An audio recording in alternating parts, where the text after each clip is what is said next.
Welcome to this event with the title, The Time is Now, Improving Access to Diabetes Care in a Strengthened Global Policy Framework. This is an official satellite symposium of the IDF World Diabetes Congress taking place this week here in Bangkok at the conference center where we're all together. My name is Bent Lautrup Nielsen. I'm head of global advocacy with the World Diabetes Foundation, and I'm co-moderating the session on behalf of the World Diabetes Foundation. And here is my co-moderator. Hello, everyone. It's a pleasure to be here. So hello to those attending in person. Thank you for your time. And big hello to those attending virtually. Good morning, good afternoon, good night from wherever you are joining us from. Thank you for your time. My name is Jackie Malouf. I am a vice president with the International Diabetes Federation, founder and president of Dialab, the National Diabetes Federation in Lebanon, organization, not federation. I'm so used to IDF by now. So it is a pleasure to be here, and even more pleasure to be witnessing this collaboration between the International Diabetes Federation and the World Diabetes Foundation. It's about time. So when we say the time is now, we are not saying a slogan. We are implementing it by starting a strong collaboration where you are witnessing tonight this first collaboration being on the ground. So it's a privilege actually to welcome all of you to this critical discussion at a very pivotal moment as we witness IDF turn 75 years. It is indeed a milestone, and we are showcasing it through this strong collaboration. More collaborations to come, you will see throughout the panels. And we have a very compact program, many speakers from all parts of the world. So we will not waste so much more time for introduction. We will go to the opening remarks. So it is a great pleasure to call to the floor Dr. Niti Pal, the very brand new President-elect of the International Diabetes Federation. Niti, the floor is yours. Thank you, Jackie, for that very generous introduction. And Jackie, I count on you as one of my friends. Thank you. We have two things in common. We're both working for diabetes, but we have a child each, almost the same age with diabetes. I was joking with Jackie. I'm a type 3 diabetic. You may not know what that is, but that's who we are, the families of people with diabetes. I welcome you all to this great seminar. And thank you very much to the World Diabetes Foundation for collaborating and partnering with us. It's a great honor and a great privilege to share the stage with you and to share this advocacy forum with you. The time is now. We can't really wait for this policy change to happen. The reason I think it's very important for us, and we have a lot of strengths, and obviously the World Diabetes Foundation has lots of strengths, we work across many, many regions, all the regions of the world, and the WHO Compact has been released. People understand that diabetes is a marker for good treatment of any NCD, not just of diabetes, so we understand that too. And during COVID time, actually, we asked all governments to look at diabetes care as a marker for what was happening to NCD care during COVID. And you all know what happened during COVID to NCD care. So I think that is the time. That time is now. But we do have a lot of member associations. I have had the privilege of serving on the IDF Europe board for over 7 years. And I know that there are many member associations here from IDF Europe. And the only way that you can advocate and the only way you can put policy into practice is through member associations. It's not through umbrella organizations. It is through member associations. It's through the regions and the regional bodies. That's where these things happen. So we're delighted to be here with you, World Diabetes Foundation, and we're delighted to be partnering with you. We bring to you an umbrella organization that covers all the regions of the world, with diabetes voices that are present everywhere.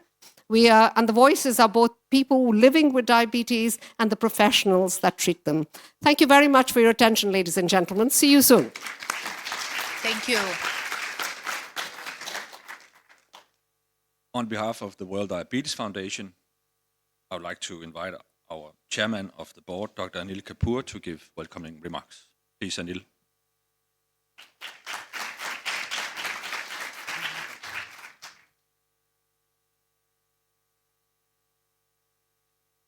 First of all, I'd like to say congratulations to Madam President-elect of the IDF, and I look forward to a strong collaboration in the coming years. The World Diabetes Foundation is not that old as IDF, but I personally have been attending IDF conferences for the last 35 years, half of my age. The World Diabetes Foundation is only about 23 years old. And I can say that it has always been our effort to work with the International Diabetes Federation. In fact, our very first initiative that we did was Diabetes Action Now. And I'm sorry that after 21 years, 22 years, we are again talking about the time is now. The Diabetes Action Now initiative was a collaboration with IDF and the WHO, and it created a massive initiative around advocacy for diabetes. Subsequently, we have been supporting the IDF Diabetes Atlas and several other initiatives in the developing world. And unlike the IDF, we only fund initiatives in the developing part of the world, which we believe needs our assistance much more. If you look at our programs over the last 20 odd years, 22 odd years, we've funded over 600 initiatives in over 100 countries around the world. Many of these initiatives were pilot, but these initiatives empowered the people who were putting these efforts to take them to a higher level. And we are now starting to see, after 2 decades, that these initiatives are turning into national level programs. And I must say that in all these initiatives, it has been our endeavor to partner with patient organizations, professional organizations, wherever they are. I'm actually quite proud to say that the World Diabetes Foundation has paid attention to some of the most important areas in the area where diabetes therapy was lacking. For example, some of the first initiatives was on diabetic foot, needless amputations happening because of diabetes. And this was a large initiative which has been replicated in several countries. We took up the initiative around preventing blindness, unnecessary blindness because of diabetes, and large efforts were done around that. We were amongst the first to link up with maternal health and NCDs by our initiatives around hyperglycemia and pregnancy. Not only did we work with the IDF, but we have worked with FIGO. And we have tried to get FIGO and IDF together to be able to talk about taking action around this area. And I must say that today we also discuss about diabetes and tuberculosis. And in 2011, when the collaborative action between the International Union Against Tuberculosis and Lung Disease and WHO happened, the matchmaker was the World Diabetes Foundation. We were sitting behind, bringing the organizations together to get things done. So it's not often that we talk about who we are and what we have done, but it is our effort always, because we believe that any program on a large scale can only be successful if there is local buy-in, and that can only come through patient association and professional organizations in the given country. Another important aspect that we have worked on is the fact that we have empowered our local partners to be able to seek funding with other agencies. And I think that's a very important fact, that when we talk about lack of finances, that we have been able to empower our partners to be able to access development assistance, to get assistance from other organizations to co-fund the initiatives that are happening on the ground. And in the last point, that I would like to make is that while the International Diabetes Federation may not recognize it, but in many small countries around the world, our programs became the nidus for creating local diabetes associations. And so it's an immense pleasure for me that we have been able to come together again after a pretty long gap, because we were always together. When the World Diabetes Day initiative happened with Professor Martin Silling, I was sitting behind trying to help those in terms of resources, in terms of other network initiatives. We played a subdued role when the initiative UN high-level meeting happened on NCDs, and we continue to play that role of advocacy. So thank you very much to the International Diabetes Federation.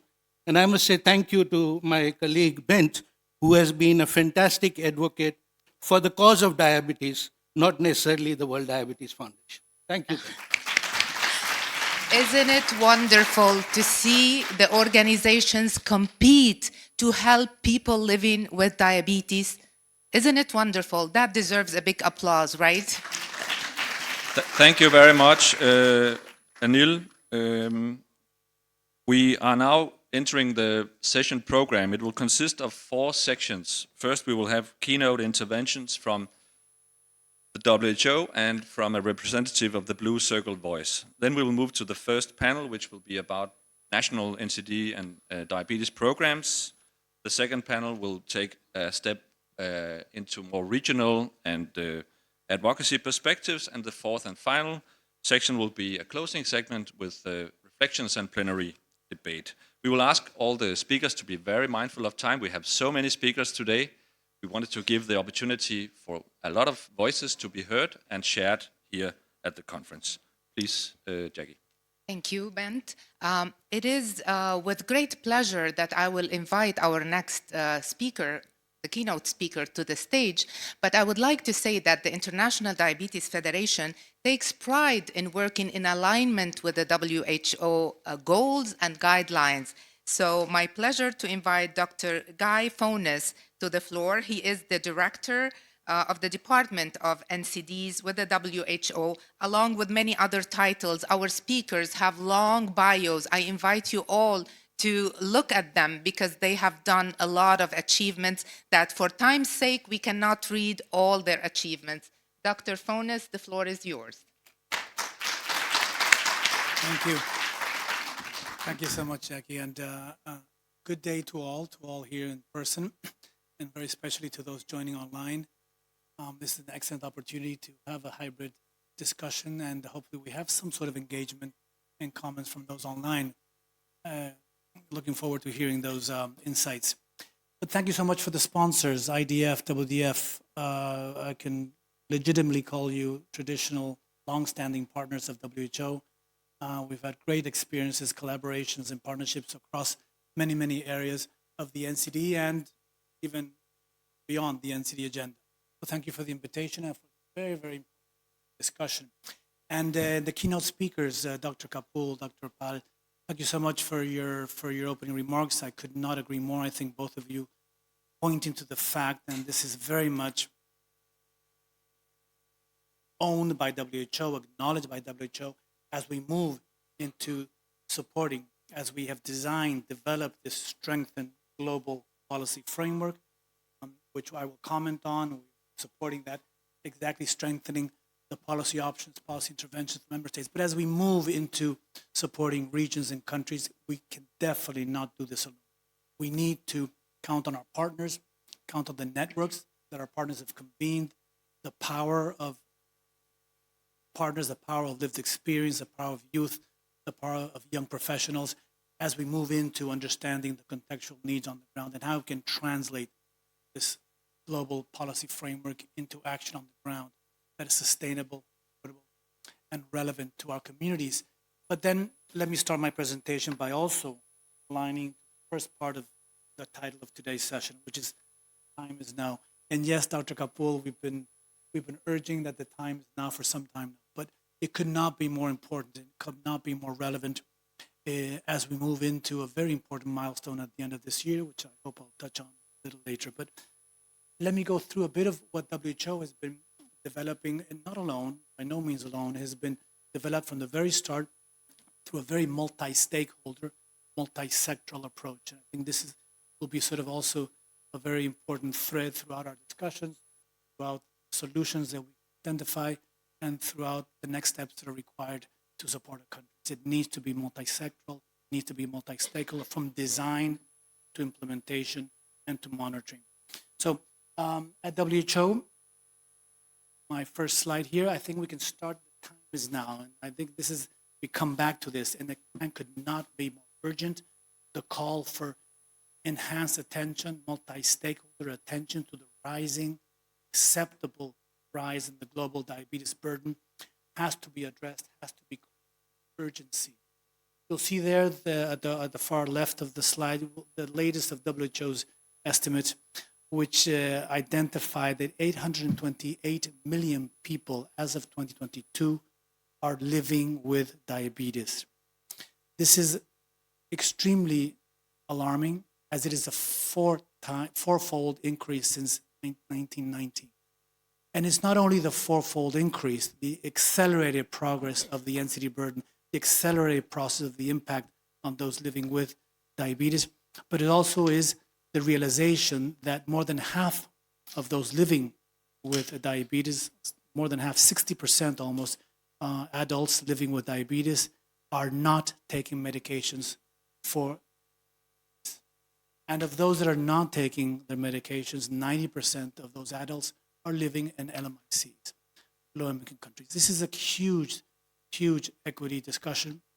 It's a huge equity, health equity impact, undermining the ability of health systems to respond to the needs of those living with and at risk of diabetes, undermining the resilience of health systems, and it needs urgent attention. This has shaped the response WHO has been framing, designing, and developing for the last 4 years. I'm happy to provide some insights on the WHO Global Diabetes Compact, but also delighted to announce that we'll be celebrating its 4 years of action and 4 years of progress, 4 years of impact. There's much more to do, but this is where we count on that multi-sectoral, multi-stakeholder action. We count on the collaborations, we count on the networks on the ground to help shape those interventions for our communities. Just very briefly, where the genesis of the Global Diabetes Compact has come. It is in the attention of the time to act is now. It is on the attention of that growing burden of the diabetes, of the weight of diabetes prevalence on health systems. And this is WHO member states. This is our countries. And this is not WHO designing, deciding, or prioritizing the needed actions.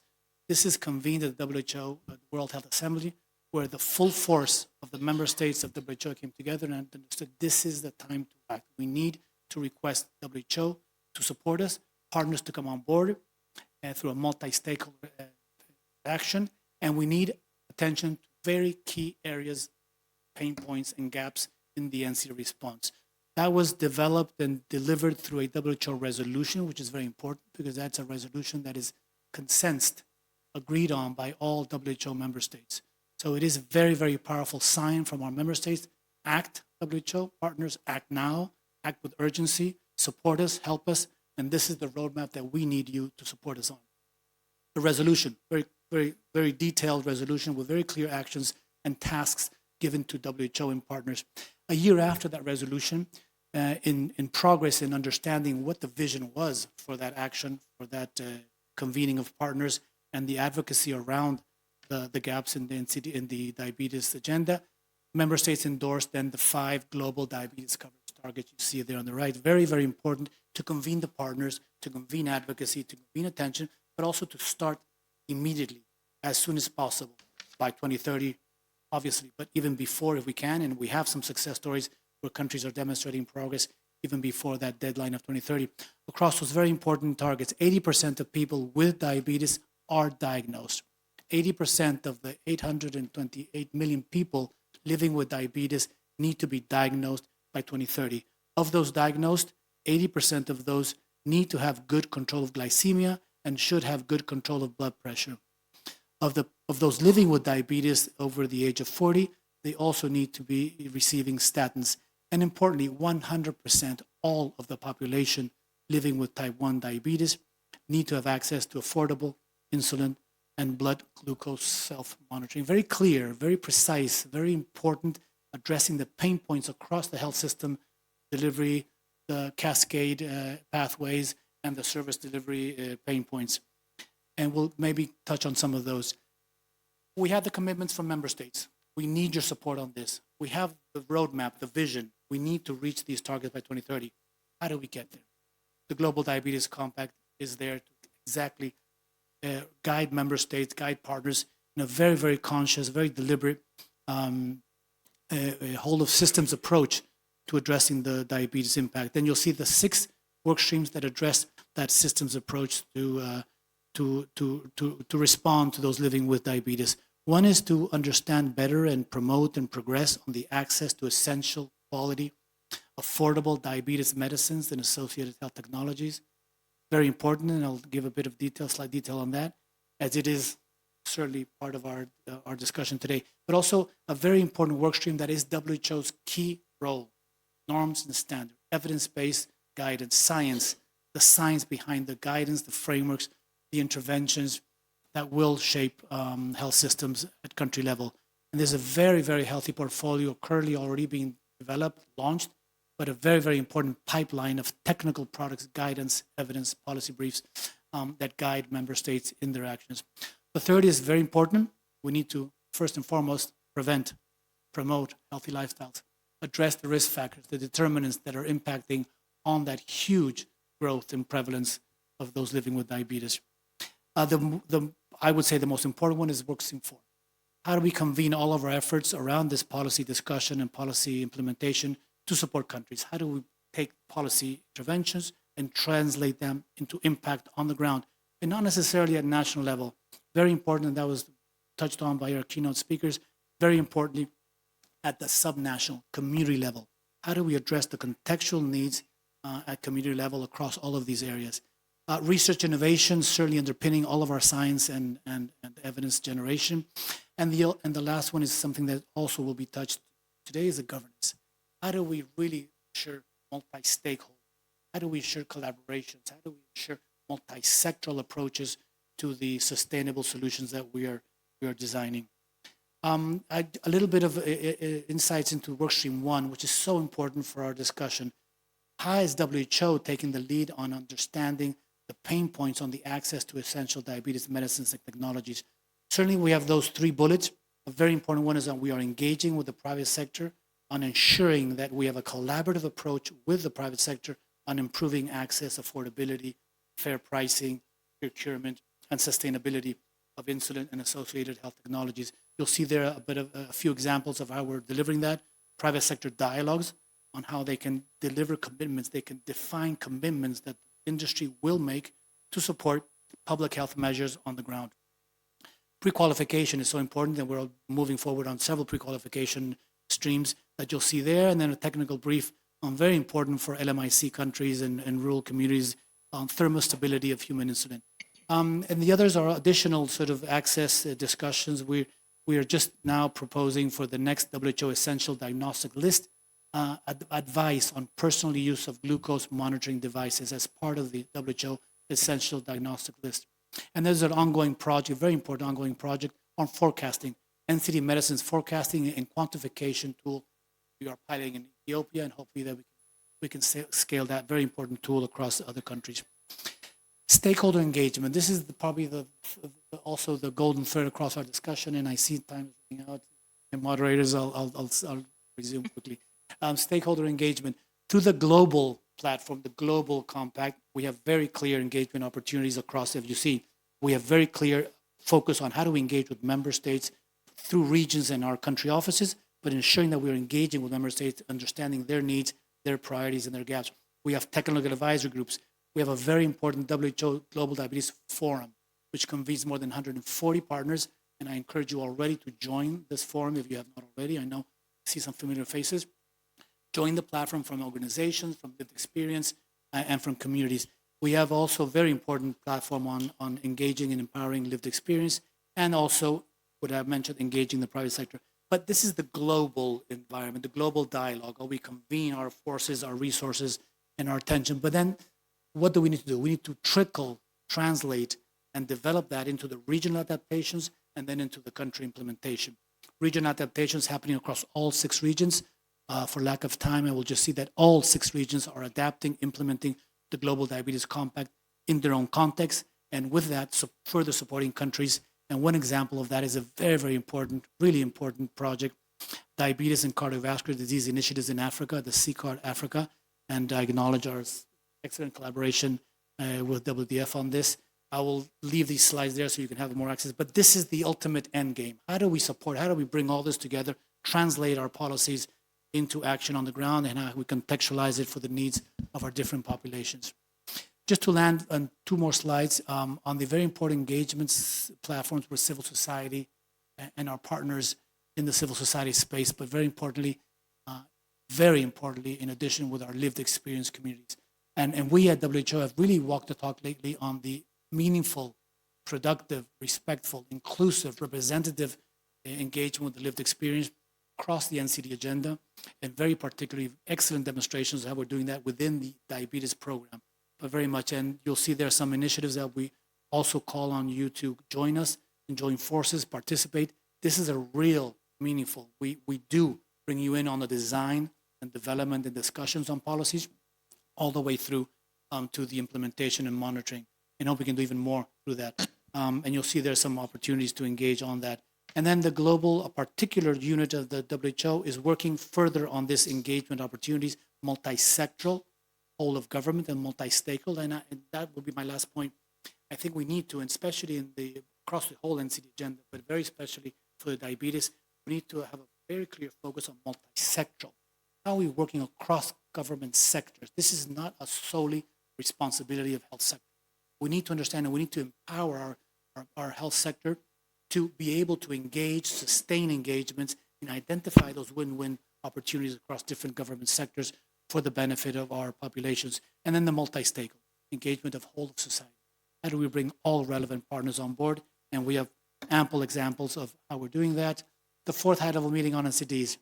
I can't continue without saying a few words on that. Such an important moment, and this is the time. Time is now to act, and the multi-sectoral elements have to feed into the 4th high-level meeting. We have done an excellent effort to include all the voices throughout the preparatory process for this meeting. There is clear attention to diabetes gaps in this new discussion in New York at the end of the year. There's clear attention to the voices of lived experience. There's clear attention to the voices of civil society, and there's very much clear attention to what member states are asking us to prioritize.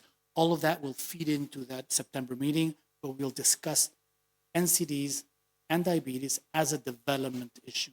And I think the first slide touches on that very clearly.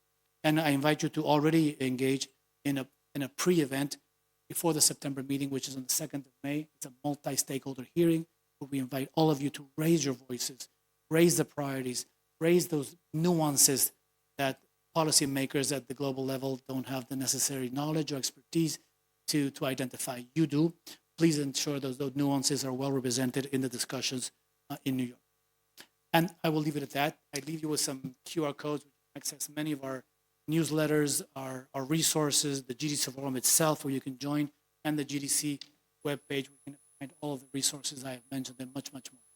Thank you so much, and apologies for spilling over. We will send you the bill with the penalty amount for the extra minutes. Thank you, Dr. Fones. I'm personally looking forward to seeing the implementation of the support to the civil society. And here you have many representatives of the civil society. So I'm very pleased to share with you that we had over 2,000 registrants online. Thank you for that again. And we have now currently over 500 people online attending, other than all of our distinguished guests present here. Now, it is also my pleasure to invite Ms. Anita Sabidi, who's a Blue Circle Voices member. Please, the floor is yours.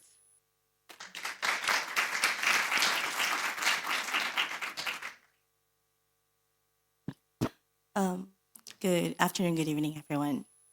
It is an honor to stand here today to speak about an issue that is deeply personal to me. access to diabetes care. As someone who has lived with type 1 diabetes, growing up and coming from a small tribe in Indonesia, I understand firsthand the challenge of managing diabetes in a world where access to essential care is not guaranteed. Diabetes is not just a health condition. It's a lifelong journey that intersects with human rights, social justice, and economic development. Despite medical advancements, far too many people still struggle to access life-saving insulin, medications, diagnostics, and education. I have seen this disparity not only in my own experience, but also through the countless stories shared within diabetes communities worldwide. The reality is that where you live, your gender, and your socioeconomic status can determine whether you thrive with diabetes or you suffer with diabetes. We live in a world where access to diabetes care remains unequal. In low and middle-income countries, insulin and medical supplies are often unaffordable or unavailable. Even in high-income nations, systemic barriers persist, particularly among marginalized communities. As a woman with diabetes, I have faced unique challenges. From navigating healthcare systems that often overlook gender-specific needs to balancing self-care with society's expectations of motherhood and caregiving. Health systems must be resilient and equitable. Diabetes care should not be a privilege. It must be a right. Yet, we continue to see access gaps, especially among women, children, and underrepresented communities. To bridge these gaps, we need a bold and inclusive global policy framework that first prioritizes diabetes in universal health coverage. Government must integrate diabetes care into national health plans, ensuring that essential medications, technologies, and consultations are covered. I know what it means to fight for access, not just for myself, but for the countless others who rely on consistent care to survive. Universal healthcare must prioritize diabetes as a fundamental public health investment. Second, expands equitable access to insulin and supplies. It is unacceptable that more than a century after its discovery, insulin remains out of reach for so many. As an advocate, I have witnessed the devastating impact of insulin rationing and the difficult choices people with diabetes are forced to make. We need policies that reinforce price transparency, support local manufacturing, and promote alternative distribution channels to make insulin affordable and accessible for all. Third, empower communities and strengthens primary care. A people-centered approach is essential. I have seen how community-led programs empower individuals with diabetes to take control of their health. Healthcare providers need training to offer holistic, person-centered care, and grassroots advocacy must be supported to ensure diabetes education is available at the primary healthcare level. Fourth, addresses gender and socioeconomic barriers. As a woman with diabetes and a mother, I know the challenges we face. Delayed diagnosis, limited access to care during pregnancy, and the burden of managing diabetes while fulfilling caregiving roles. Policies must be gender sensitive, addressing the impact of poverty, cultural barriers, and social expectations on access to care. No woman should have to choose between her health and her responsibilities.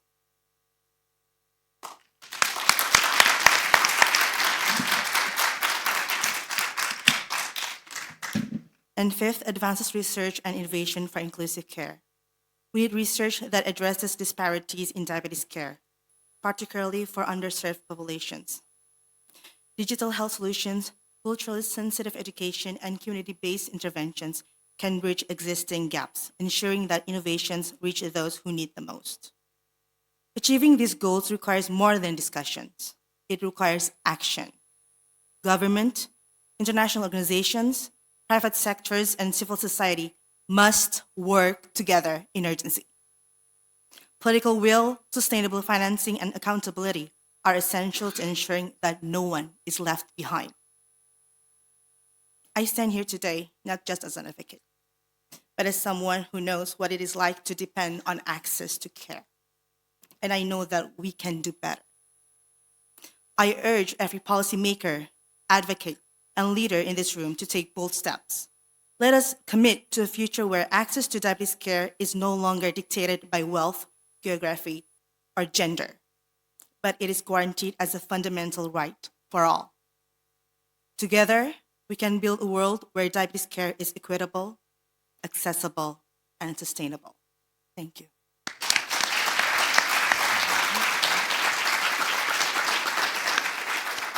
Thank you very much, Ms. Anita Sabidi, for your keynote intervention representing the voices of people with lived experience. Thank you very much, Dr. Guy Phones, representing the global perspective of the WHO. We have entitled this show, this symposium, Improving Access to Care, a Strengthened Global Policy Framework. So if we go 5 years back in time, we did not have the Global Diabetes Compact, and we did not have the Global Diabetes Coverage Treatment Targets. Now we do. But at the end of the day, this will only be valid if we reach a nationwide scaled-up implementation. And the objective we had of this symposium when we designed it together, IDF and WDF, was and is today to show what's going on at country level. So we will have 2 panels now. The first panel will be about implementation of diabetes and NCD programs at the national level. And we have invited 4 representatives from 4 different parts of the world: Uzbekistan, Argentina, Tanzania, and Aruba in the Caribbean. They will each give a country case profile of their work. They are members of the IDF, they are member associations, and they have also been supported by WDF for a while. The first speaker we would like to invite to the stage is Dr. Nilufar Ibragimova, from the Charity Associations of Persons with Disabilities and People with Diabetes in Uzbekistan. And Dr. Nilufar is accompanied by the colleague from Georgia. Sorry. Yes, thank you very much. Please proceed with your presentation, and let's all speakers, we appeal to be very mindful of time. Thank you very much. Добрый вечер, дорогие друзья. Я выражаю большую благодарность ВДФ и IDF за оказанную честь выступить перед вами. Good evening, dear friends. I want to express my deep gratitude to WHO and World Diabetes, to World Diabetes Foundation and to IDF for this opportunity to speak here.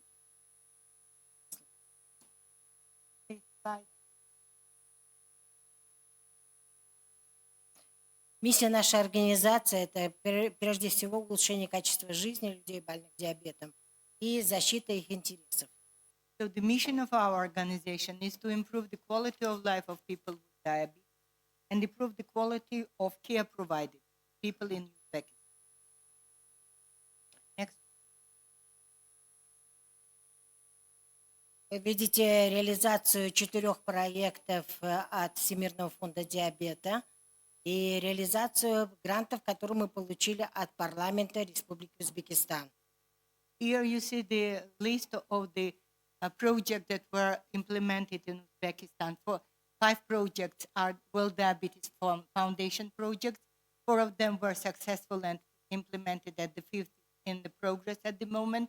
And 2 grants received from the Parliament of Uzbekistan in 2021 and 2020. Эти проекты направлены прежде всего на профилактику, раннюю диагностику и снижение осложнений диабета. So all these projects are mostly aimed at the improving of quality of diagnosis, prevention, and increase in the rate of diabetes complications. Благодаря реализации данных проектов мы снизили ампутацию в 2 раза и снижение слепоты в 2 раза в нашей стране. So due to the implementation of this project, the rate of amputation and blindness due to diabetes was reduced 2-fold in Uzbekistan. В январе этого года, 2025 года, мы получили грант от ВДФ по первому типу диабета, который направлен на улучшение контроля диабета и качества жизни детей с диабетом в Узбекистане. In 2020, This year, in 2025, the grant from World Diabetes Foundation aimed at improving the self-management and control in type 1 diabetes was. Наши основные партнеры — это прежде всего Министерство здравоохранения Республики Узбекистан, So our main partners, first of all, the Ministry of Health of Uzbekistan. который оказывал большую поддержку в реализации всех наших проектов. The Ministry of Health supported implementation of all mentioned above projects. Также являются партнеры это Центр кардиологии, Центр эндокринологии и региональные эндокринологические диспансеры. Besides, our partners are the Center of Cardiology, Center Republican Center of Endocrinology, and regional endocrinology dispensaries. Благодаря реализации этих 4 проектов мы фактически в Узбекистане добились улучшения ранней диагностики, профилактики и снижения осложнений диабета. Implementations of aforementioned projects gave us the opportunity to improve the quality of prevention, increase the diagnostic rate, Снижение yeah, осложнений. and the reduction in complication rates. And besides, the quality of care provided at the primary care level was improved also.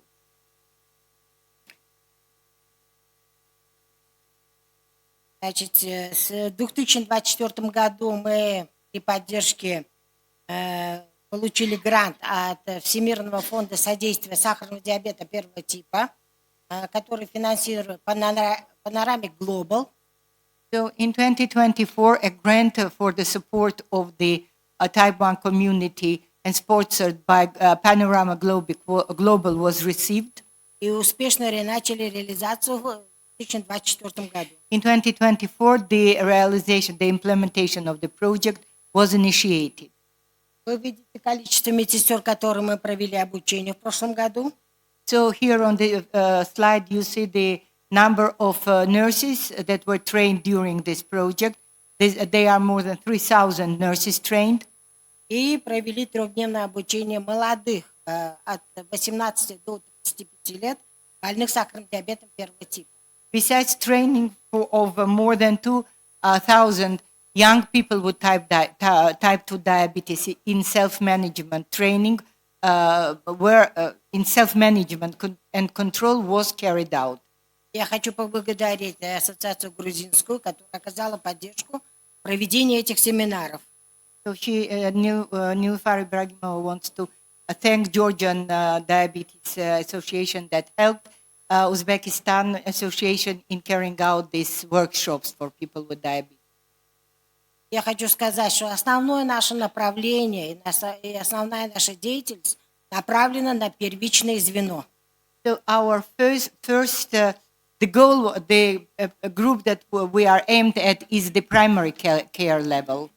И сейчас указ нашего президента, который фактически обращается, чтобы первичным звено диагностика, лечение проводилось специалистами на высоком уровне. So under the recommendation of public health, the primary care physicians should just be responsible for early diagnosis, prevention, and control of diabetes on a high level, high quality. Спасибо за внимание. Thank you very much. Thank you. Thank you very much, Dr. Nilufar.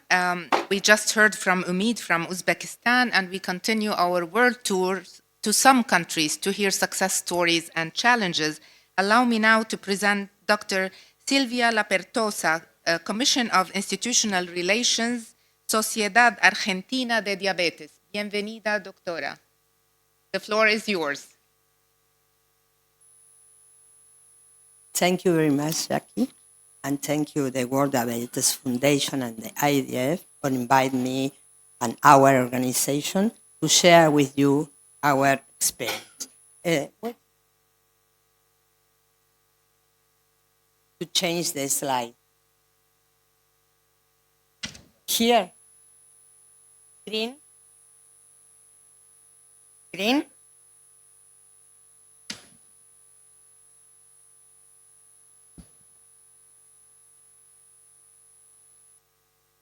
Isabel? Yes? Okay, the prevalence of diabetes in our country is 12.7%, is continuing to rise with the epidemic of obesity. Implementing diabetes program within a national strategy for non-communicable disease is very important for improving public health outcome. The history of our organization, Argentine Diabetes Associated, began 35 years ago with the approval of diabetes law in 1989, where together with the Association for People with Diabetes, we participated.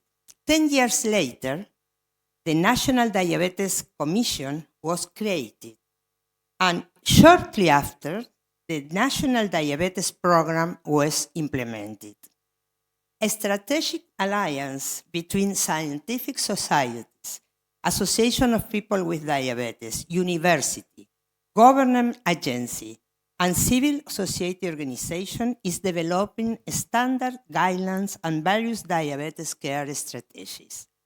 In 1922, as a scientific society, we actively participated in the development and approval of a standard for the supplies of medication and supplies for people with diabetes. This covering 100% of public and private health sectors. This includes all kind of insulin, metformin, and all kind of medication to diabetes, insulin infuser, and continuous glucose monitoring, and they cover 100% of treatment for complication of diabetes, and include the education in the law. The WHO strategy for diagnosis and management of type 2 diabetes was implemented. This strategy provides guidance on the diagnosis, classification, and treatment for type 2 diabetes in a single document applicable to the entire Argentine population. The National Diabetes Commission, together with numerous scientific society and various health directions, our country have 24 provinces, has developed clinical practice guidelines on type 2 diabetes, microvascular complication, diabetic food, recommendation on the diagnosis of gestational diabetes and of cardiovascular risk factors such as obesity and high blood pressure. As president of the Argentine Diabetes Association, I participate in the food label law and in our country's functions. One of the great strengths of the Argentine Diabetes Association is the continuous work that has been done over several years with various government administration. It is important to highlight that this program has been implemented in different provinces. The Argentine Diabetes Associated, together with 5 universities, offer courses for primary care physician, 7 diabetes diplomas for health team, and a master programs in diabetes with 14 practice centers all over the country. Associated with university, non-governmental organizations such as IDF World Diabetes Foundation, Minister Association of People with Diabetes, and other carry out programs to promote health lifestyle focusing on controlling the obesity epidemic and promoting diabetes care at all health levels, like the following programs. The IDF Kids Project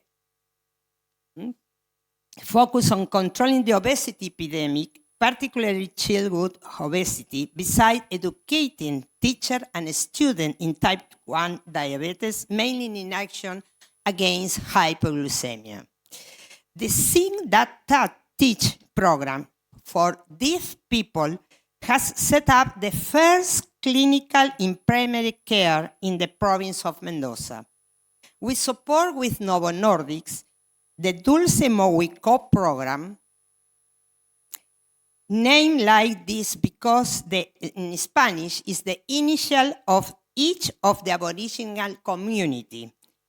This program is a very important one because it allows screening, diagnosis, care, and education in the population with great difficulty to access.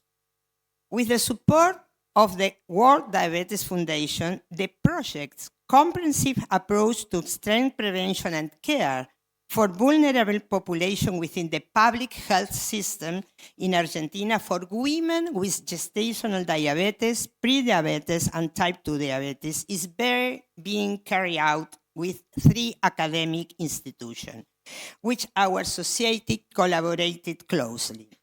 In this project, women with gestational diabetes are educated in workshops with educational material designed for the project, a digital book, 7 short videos, and up to date 1,075 women were educated in 11 maternity wards in 9 provinces. 3 massive open courses were held for the community with more than 9,000 participants. Through these projects, the health team was training through virtual platform of university and face-to-face.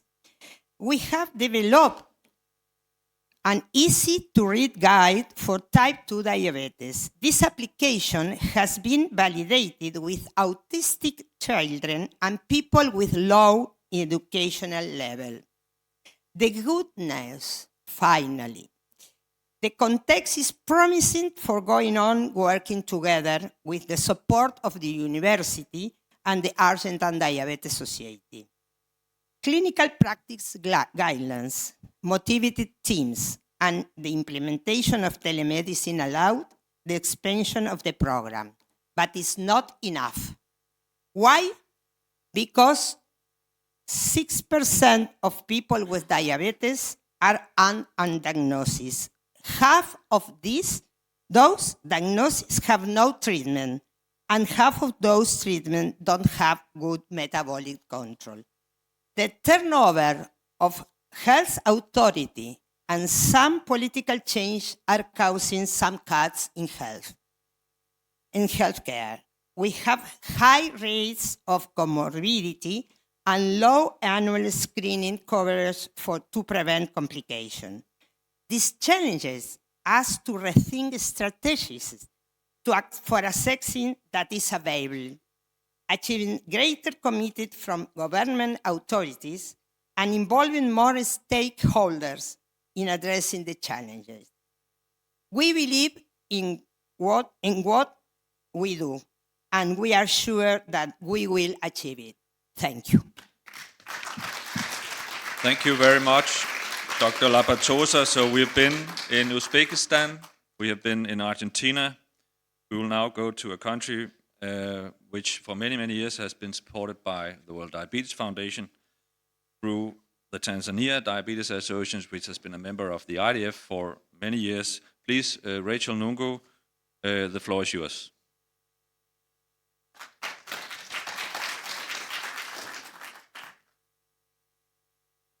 Thank you, Ben. Good evening. I'm Dr. Rachel, a program manager from TDA, Tanzania Diabetes Association in Tanzania. And I'm here on behalf of Professor Kaushik and Professor Swai to talk about the role of TDA in implementation of the national NCD program together with the Ministry of Health. And thank you so much, WDF and IDF, for this opportunity. Next slide, please. So we start talking about Tanzania Diabetes Association. This was founded more than 30 years ago, and it was founded by people who were interested in diabetes, who came together after seeing that the rise in diabetes in the country, and they decided that they have to join hands, that they could advocate for better care and prevention of diabetes in the country. And over years, it has been evolved, and it has been implementing a number of projects, including the National NCD program, Phase 1 and Phase 2.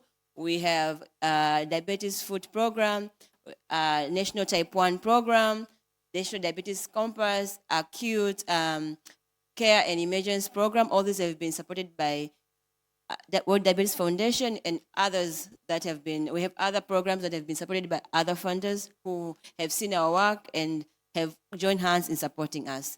So through all these projects, we've seen that there are a number of challenges of NCDs in the country. Next slide, please. And these, if you look into the health system building blocks, there are different challenges that we are facing in our country. For example, in the service delivery, there's a service availability and accessibility, as most people, especially in the peripherals or in the primary lower level, they've difficult challenges accessing the quality of NCD services, including prevention, as most people are not aware of the NCDs, but also in the health workforce, and now a majority of the workforce, they have little knowledge on NCD prevention, and so there was a need for more trainings, but also the staff attrition. Today you train these healthcare providers, but then you come next day, they've been moved, they've been shifted to other units, so that it's very difficult maintaining the workforce who are knowledgeable on NCDs, and also tax shifting. As we know that in the world now, doctors, they're not only performing work that's supposed to be done by doctors. So there's that tax shifting, which has also been a challenge. And in terms of health information systems, there's a challenge, as if you don't have a quality, a systematic information system, you find that patients may be diagnosed twice within the same region, within the same area. So that makes it difficult to get correct data on the number of NCD patients that are in the country, and so forth. So we have a number of different challenges in financing, in leadership, and NCD is a multi-sectoral. It needs a multi-sectoral approach, and if you don't have the support from other sectors, it's very difficult for you for one ministry or for one sector to work on NCDs. Next, please. So over the years, TDA has been collaborating with the Ministry of Health in Tanzania to make sure that we are trying to minimize these challenges, so that first we decrease the burden of NCD in Tanzania. As according to WHO reports, over 34% of deaths are due to NCDs in Tanzania. And this has been alarming, and has been a wake-up call in the country, so that we have to do some intervention on NCDs. As before, we used to work more in the communicable diseases, HIV and so forth. So now we are faced with double burden of the diseases, and NCD has been on much rise, and this has made difficult for the nation to progress in terms of having a quality of care. So that has made it its mission to make sure that we improve in prevention and service provision for NCDs. So in terms of leadership and governance, through the NCD program, we've managed to launch the NCD unit at the Ministry of Health. This was launched in 2019, whereby we have a special section in the Ministry of Health where there are staff there who work on the NCDs.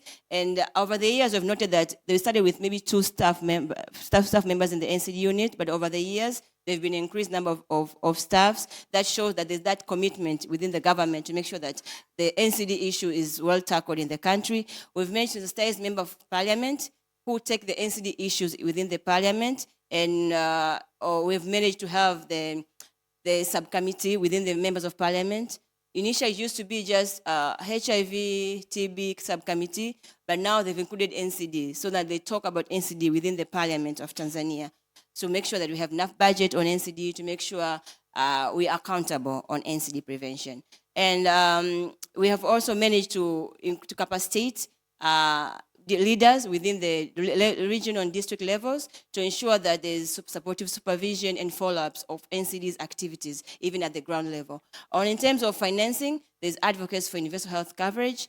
As in the previous, only 8% of Tanzanians were covered by by National Health Insurance Fund. This made it possible for everyone to have access to NCD services. So now we're advocating for universal health coverage, and we've also managed to strengthen the healthcare system, healthcare force, including the health information system. With the healthcare force, we have been able to train a number of healthcare providers from the national level up to the primary level, where more than 6,000 healthcare providers have been trained on NCDs, including diabetes, so they can provide care, including prevention. And they have more knowledge on the risk factor so that they can advocate for NCD prevention within the community.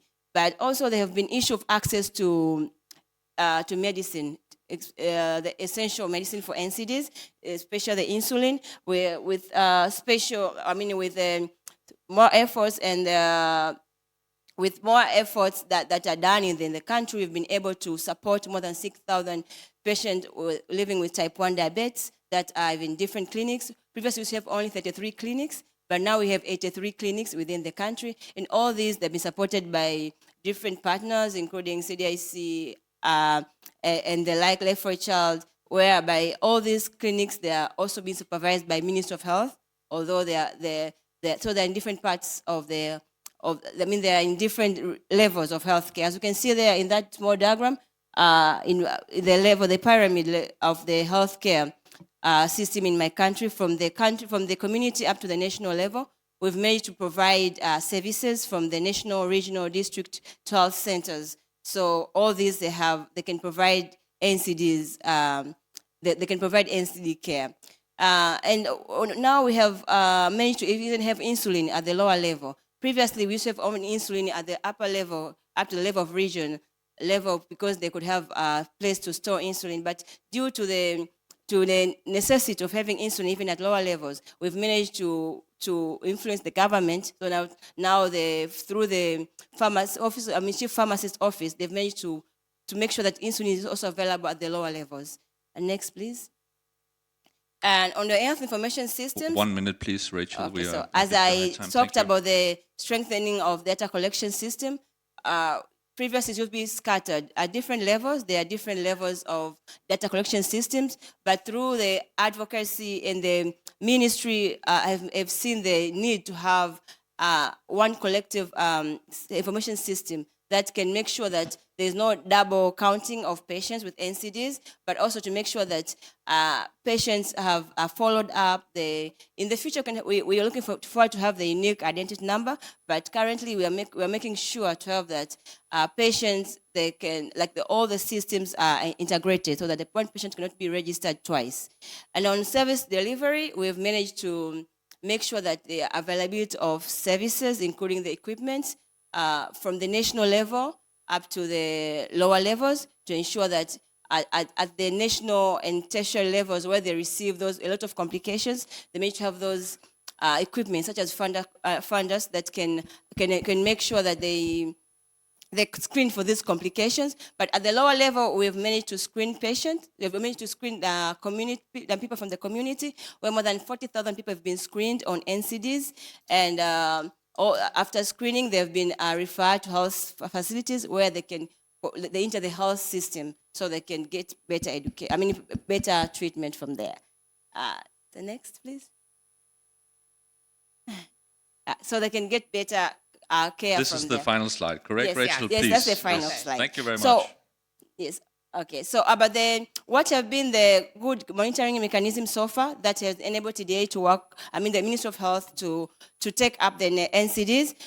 We have the National Steering Committee, whereby we have which has been chaired by CMOs, Chief Medical Officer, which enables that all the programs that are on CDs are reported to him or her, and they're all being regulated at the ministerial level, but also have enablers that ensuring that there's a good NCD movement, prevention movement in the country. For example, the government political will, as you can see, the government has been willing to take NCD under its capacity, to make sure that they're increasing funding on NCDs, and they are having a lot of awareness programs within the country. But also they've been collaborating with different stakeholders to ensure that the NCDs prevention and activities are widespread. They're not even concentrated in one region. Now they ensure that all regions, 26 regions of Tanzania, they have access to NCD prevention and management. And lastly,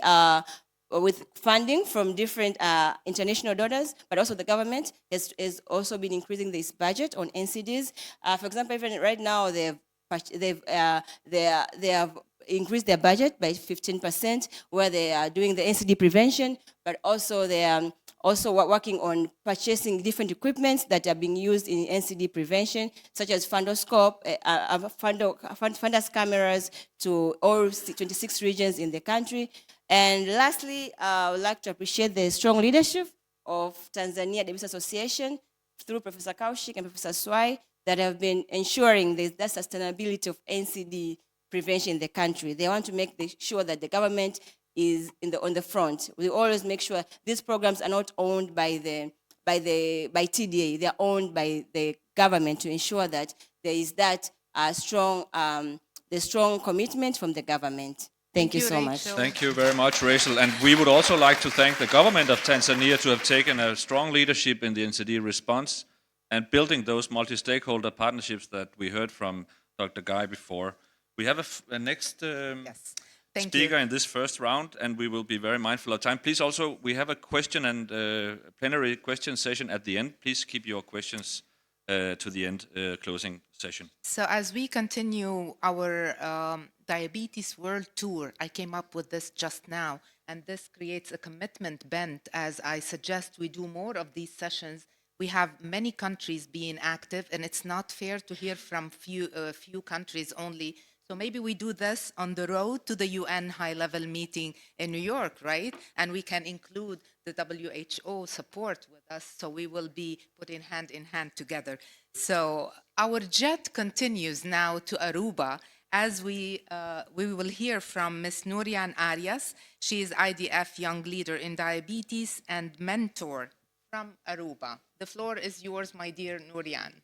Thank you. Thank you very much. Thank you for the opportunity. I'm very excited to be here and to represent Aruba, a Caribbean island, pearl of the Caribbean to be exact. I just wanted to mention that I am indeed a young leader in diabetes mentor at the moment for the North American Caribbean region. However, I also wear other hats like PhD student, patient, and also part of the commission that advises the government of Aruba on healthcare in Aruba. This is very recent. So before I can explain how we have managed to push advocacy and also participation in civil society organizations, I would like to explain what we have been doing and how we have achieved what we have achieved so far. So to start, what we have been doing recently on the island is transitioning to a more collaborative and integrative collaboration process and system on the island. There's presence of intersectionality. We have a multicultural, diverse community, and that means that everybody has a different background, social economic status as well. We are not considered a low income or middle income country to be exact, but we do have some social challenges on the island. So that means that we do a lot of hands-on projects to make sure that those who might be considered vulnerable have access to information, education, and also tools to self-manage their diabetes or any other non-communicable disease. It also means that we have a lot of high intensive guidance and contact through medical care is one, through guidance, through nurse practitioners, and many other projects that we have developed, such as awareness and education campaigns. So going to the civil society organizations and patient participation, I will use the example of the National Diabetes Foundation, Fundación Diabetes Aruba in Papiamento. So recently, the most important roles of the foundation has been to share information, make sure that it's correct information through the most prominent channels that have the most contact with our patients and community, and to also establish little communities within the context of diabetes and NCDs, and to also encourage promotion of advocacy and patient sharing information and peer sharing. Why do I mention this to be exact? As a small island and in a small context, we may imagine that because of the high contact, information reaches very quickly. However, we do experience challenges with a lot of stigma, and also shame. And because we have this high contact and because it's a small context, everybody knows what is happening with you. And it's quite counterproductive, and it is contradictory, but it seems to be something that has been prominent, and we're trying to fight as we go and as we collaborate more and more among our medical care system providers and professionals and our civil society organization. One very successful example of Fundación Diabetes Aruba project is the PRISMA. It's an adaptive education program from the Netherlands to Aruba, where patients with diabetes type 2 or individuals with type 2 diabetes could share their experience but also learn self-management tools. And after the months of intervention and also education, have become more self-confident and have more intention to self-manage their condition. Another example is a medical adherence project that was conducted in Aruba and Curacao, where again, the most prominent topic that moved forward and came forward was the self-confidence once again. Hence the reason why we must continue collaborating and raising awareness through all channels. So how can we continue improving our care? We should continue providing more guidance, but also consistent guidance through nurse practitioners, specialized nurses, and in order to enhance follow-up and monitoring through our professionals, but also peer-to-peer support. Another point is the patient environment and empowerment through education programs and interventions that we continue developing, but actually must be consistent. And for one reason or the other, social challenges, but also political challenges have been challenging to continue consistently. And the last one, and very important, is research, not only in Aruba, but regionally.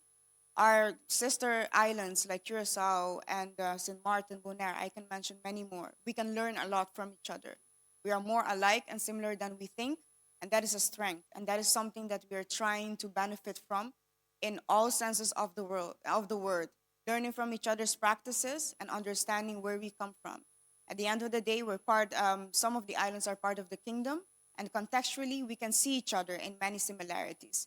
So if I can explain in a nutshell, we try to organize projects with twofold objectives, never just to impact the patient, but also to collect data and understand the context better every time, and in order to improve our systems and our programs.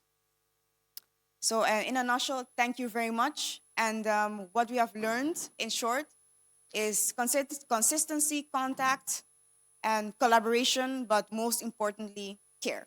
Very much. Thank you very much. Thank you very much, Ms. Nurian. So we've been to Uzbekistan, to Argentina, to Tanzania, and to Aruba.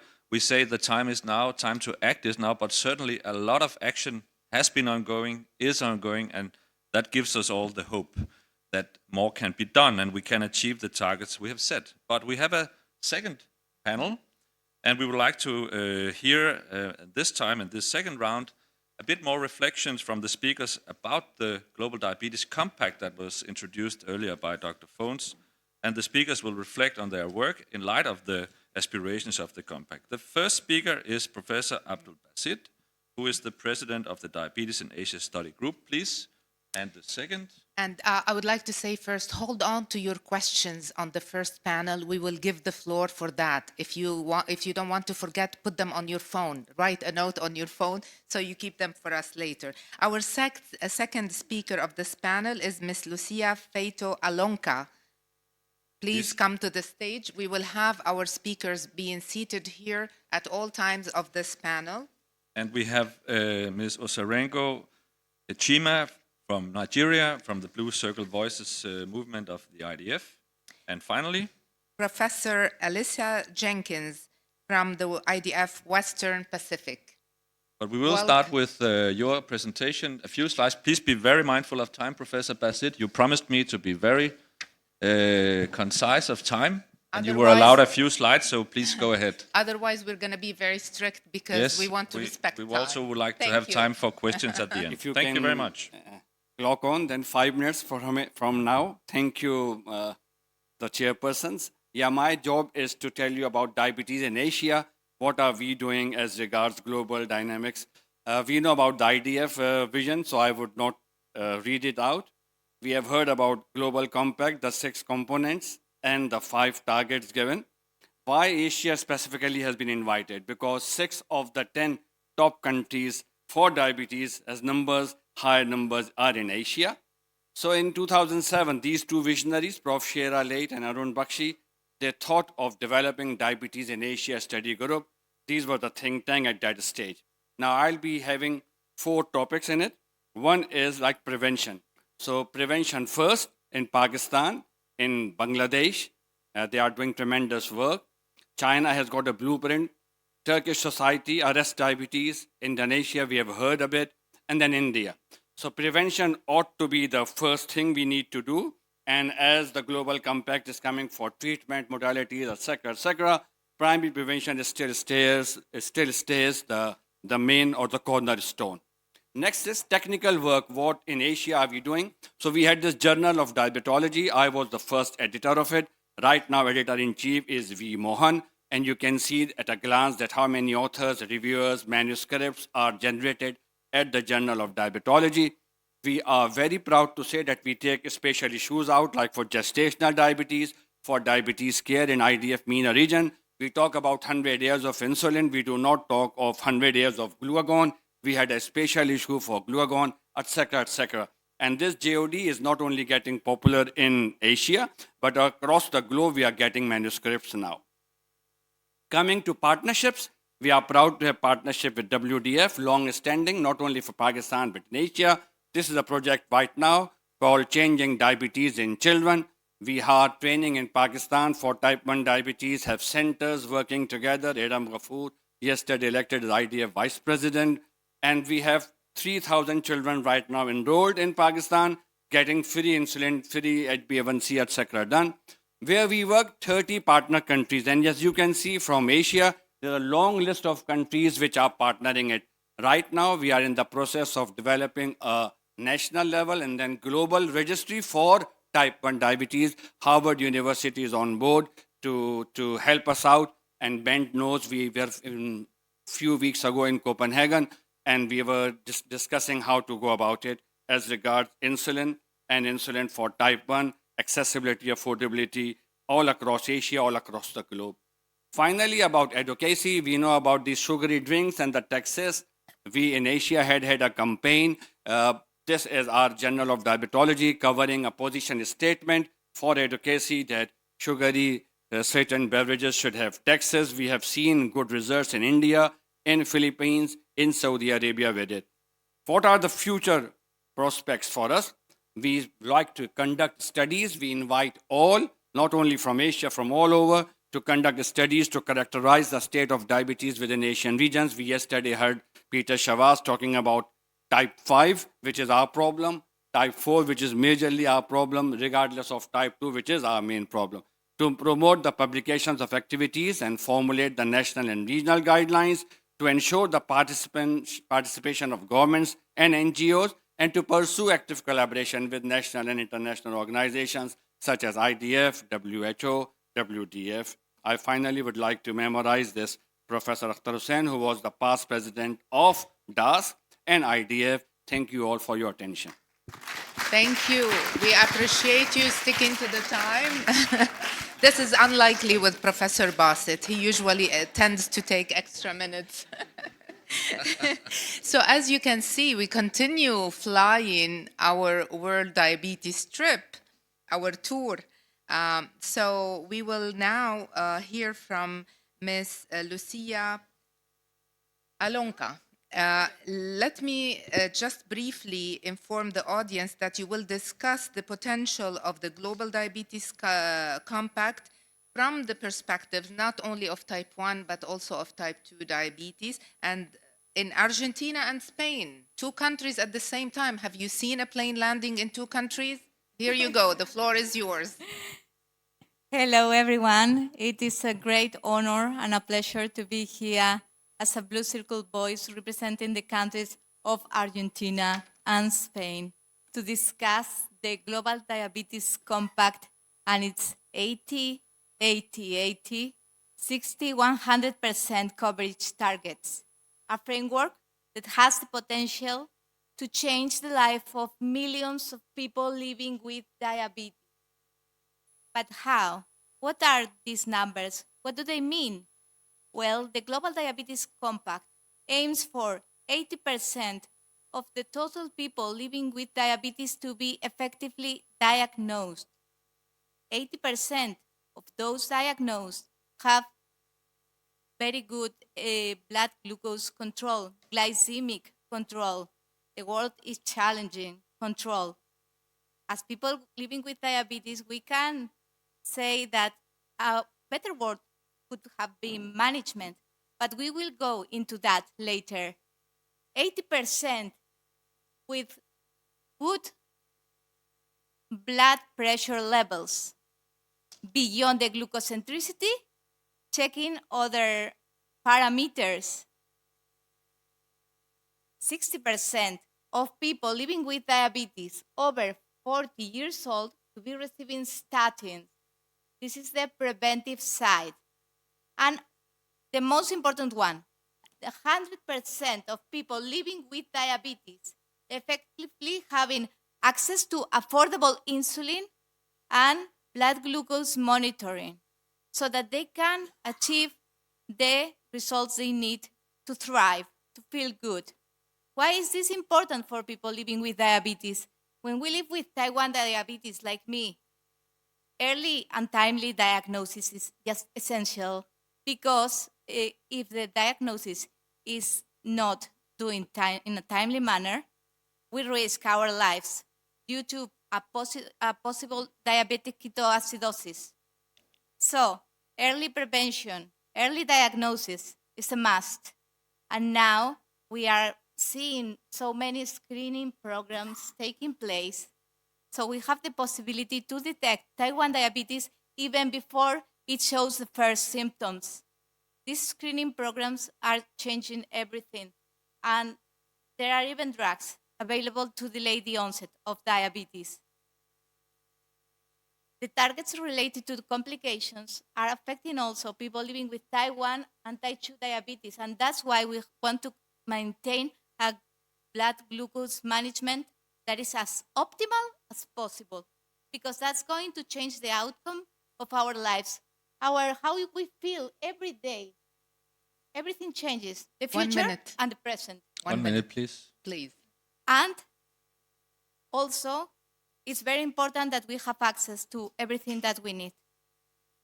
So, it's important that when we are designing policies that are about us, about people with diabetes, we must be at the center of the decision-making table, creating policies for people with diabetes, by and with people with diabetes. And not just people with type 1 diabetes, not just people with type 2 diabetes, but everybody coming together for a unified advocacy voice. So in these times of polarized and uncertainty times, it's an invitation for all of you to take these coverage targets and make a reality out of them. No matter that you're a person living with diabetes, a policymaker, a healthcare professional, or an advocate. Thank you.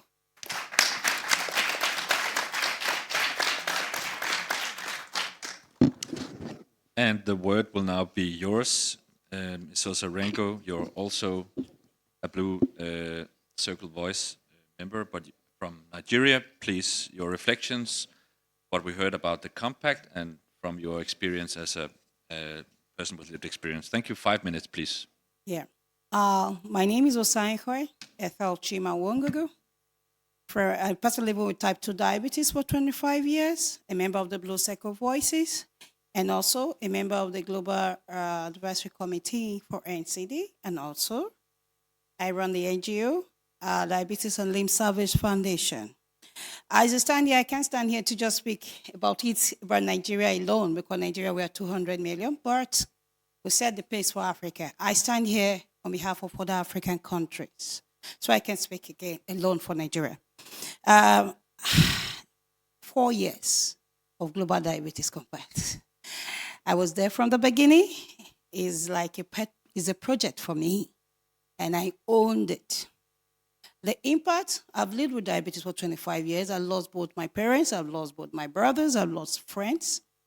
But the best time of my life is since 4 years. See what WHO Global Diabetes Compact is doing. When they launched it, I was there, and I've been with them all through. And it has changed the world for diabetes. And I thank IDF, World Diabetes Federation, what they have been doing in working in collaboration with Global Diabetes Compact Forum.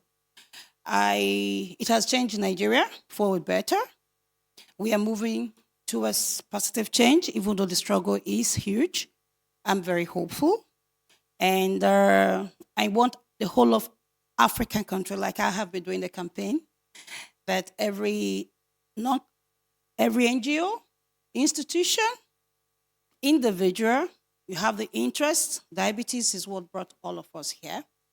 We can make that change. I was happy to hear my two sisters here describe how far they've gone. Diabetes is not a death sentence, and WHO has our back. And with this launch, which we did 4 years ago, we are celebrating 4 years. And I would like to thank Guy and Bente for a great job they did. So it has changed Nigeria and Africa. We are moving towards a very, very progressive. I know insulin is a challenge. Before, when I was diagnosed, insulin was not something I could talk about. But today, I'm giving out insulin. I'm supporting those who do not have. I know our political situation in Nigeria and across Africa is not very good, but we are moving. I don't see the problem. I see solution. And that's why I'm here, to celebrate these 4 years with WHO and with all of us. So I would want to say that this problem is not just ours alone, it's all of us, and that's why we are here. I would like to say thank you to World Diabetes Federation for making this possible today.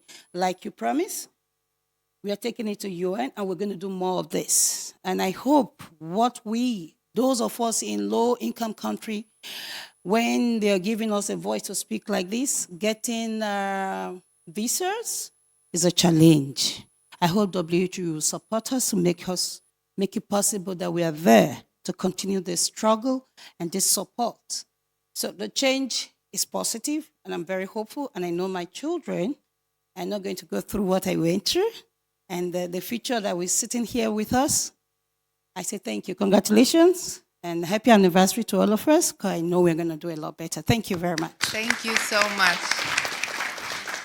Well, thank you, Ozarenke. Actually, what I said was a proposal, an invitation, not a promise. Now we have a commitment to make that promise. Okay, so as we continue, coming, unfortunately, myself from a very conflictive country that has known a lot of humanitarian issues, I would kindly ask Professor Alicia Jenkins from Australia to let us know a little bit about the humanitarian situation. The floor is yours, Professor. Thank you very much. So I've been working with Insulin for Life for 25 years and collaborate with other NGO organisations. And we do disaster response. But given that 90% of the people in the world today with diabetes live in less advantaged regions, everyday life can for them be like a disaster. But of course, then when a disaster does come along, such as COVID, which is still ongoing, that derails many healthcare systems and the best laid plans of many.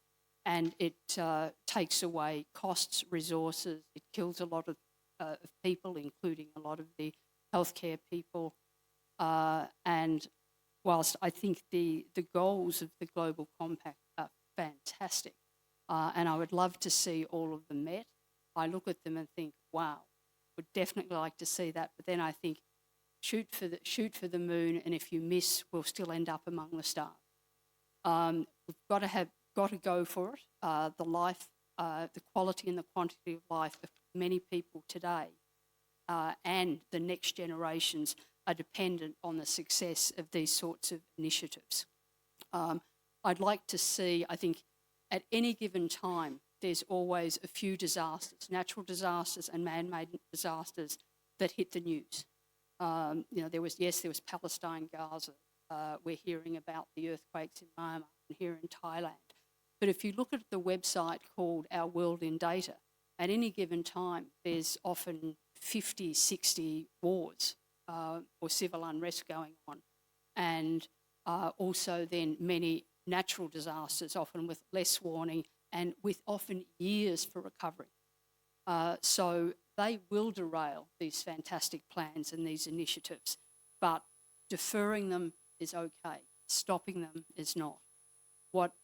So I think it does need to be considered. Perhaps there should be a subcompact statement there about how to deal with disasters.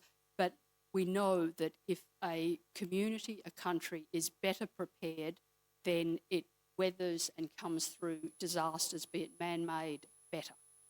So it is going to take a global village, and you've got it, and I'm really impressed in seeing and hearing what has been going on, and no doubt more will continue.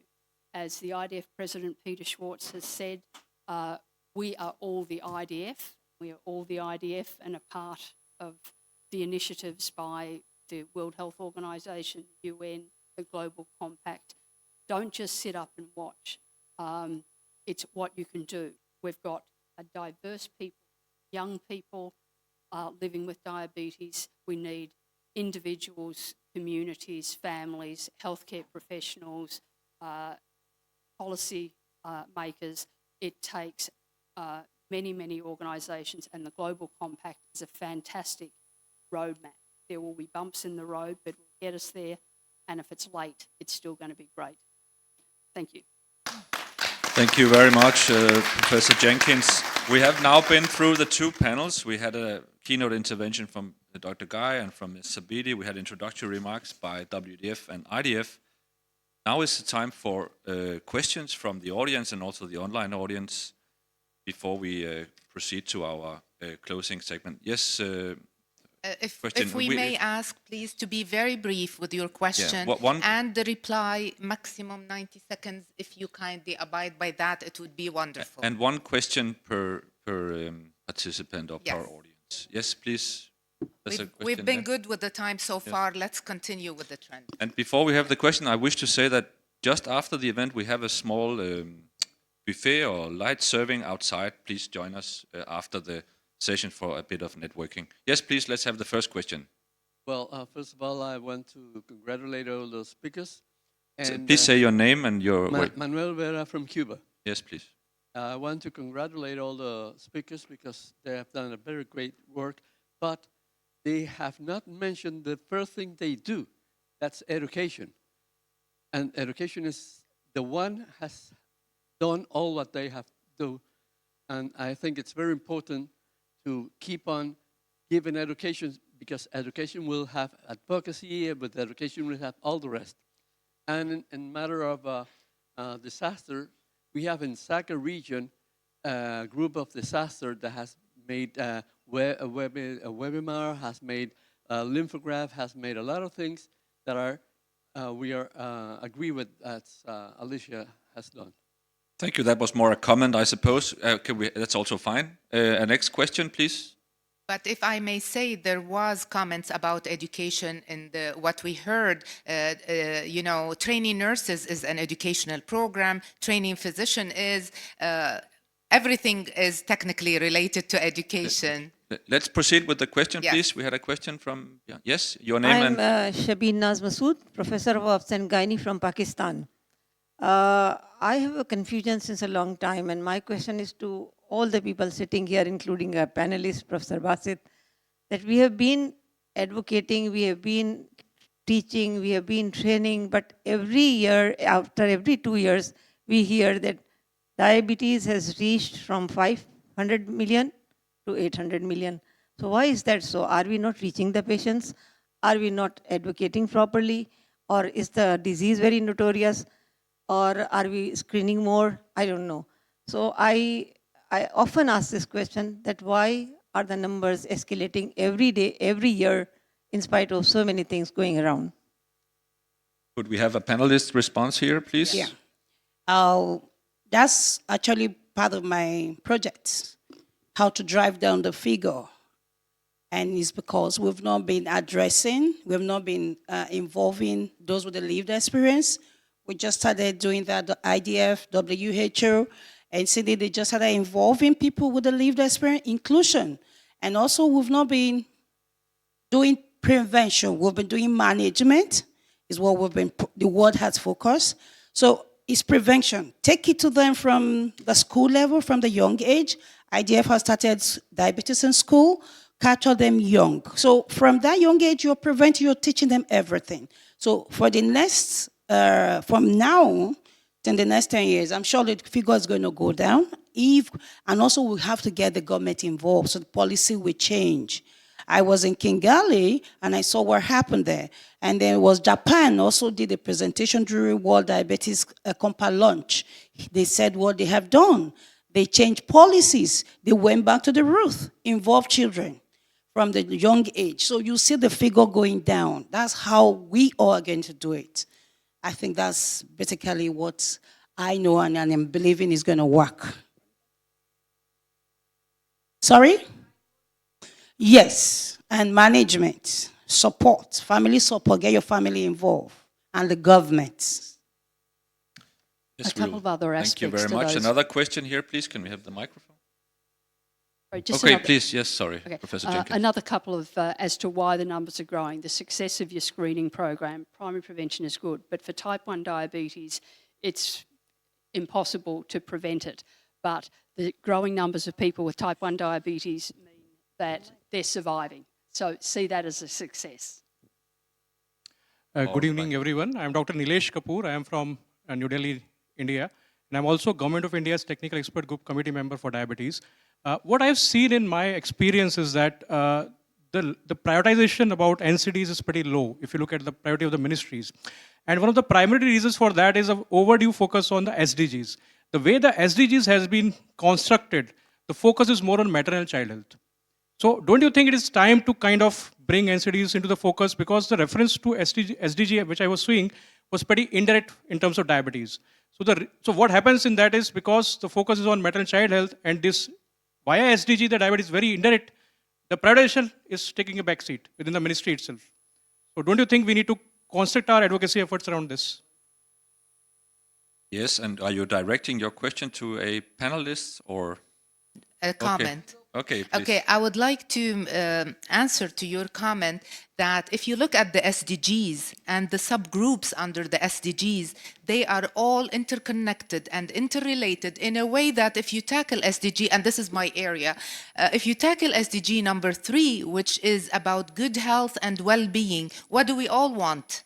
Whether it is diabetes, hypertension, cancer, any NCD, we want the person to have well-being. You cannot have well-being without having good health and good mental health, physically and mentally. Something else, when we say about zero poverty, zero hunger, if we have poverty, we have more diseases. So please look at the SDGs as an umbrella to tackle health from whichever perspective we want. Thank you, Jackie, for the intervention. Next question from It's Dr. not a Kapoor. question, it's a comment to Nilesh Kapoor. The fundamental issue of primordial prevention lies with maternal and child health.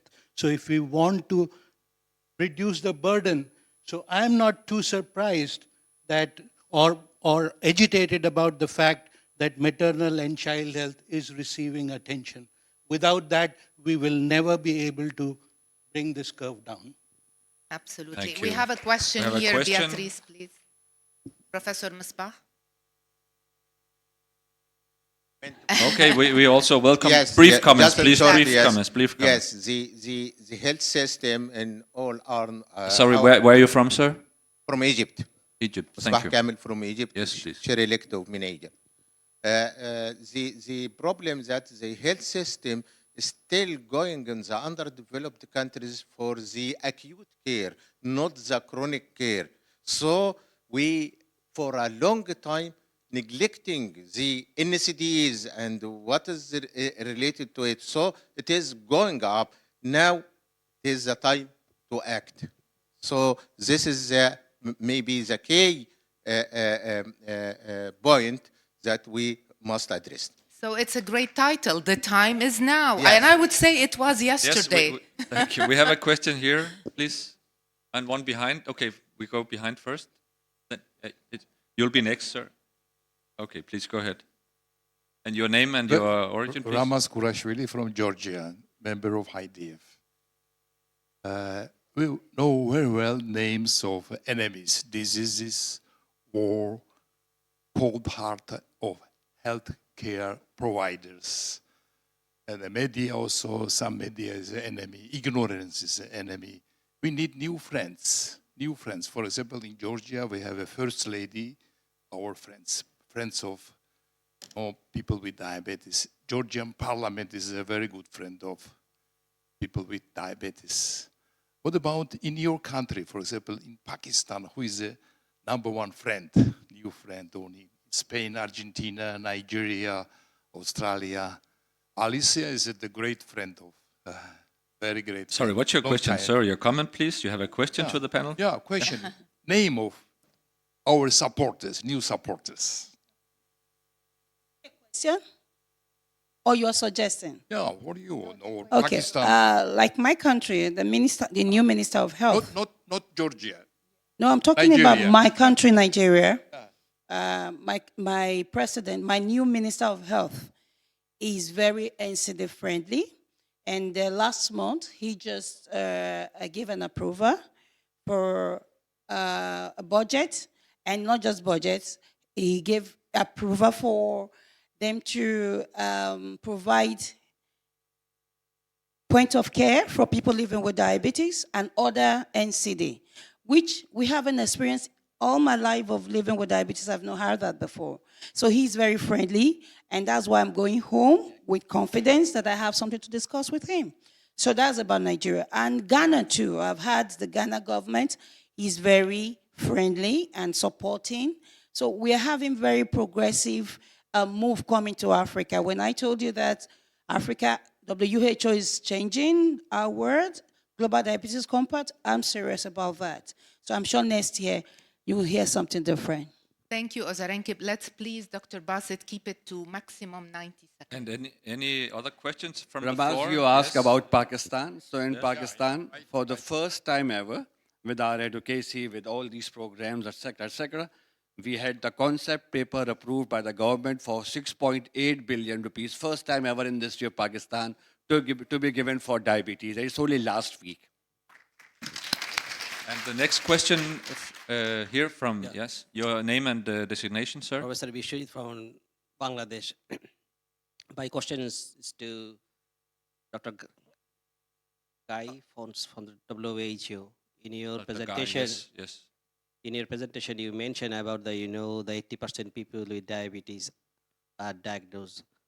How can we achieve these, especially in the low medium income country where facilities are not exist? Please, Guy. You have a a mic microphone. right in front of you.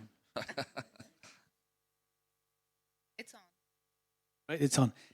Thanks for that question. I think it's each of these targets we have to really unpackage them. That is a very interesting advocacy piece. We present the 5 coverage targets, but behind each of these targets is a broad portfolio of guidance frameworks and ongoing activities to ensure access to those to medical products that can ensure the screening, the early diagnosis, and we have ample guidance on how we're evolving and how we're supporting countries address additional tools and screening options that can really help us fast track to those targets. So I encourage you to access those QR codes, where behind each of those targets, again, there's a portfolio of products and tools and support that we can access, and we are delivering those at country level, we are contextualizing those at country levels, and we're understanding additional context and challenges to some of those early screening and diagnostic challenges.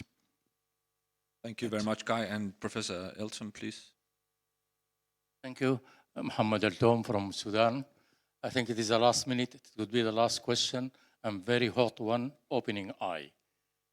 Global Diabetes Compact is a creator. It has been created by WHO. And WHO now, as a result of Trump withdrawal of fund, is it on the intensive care? Yes, Guy, please. We'll address that question because it's probably.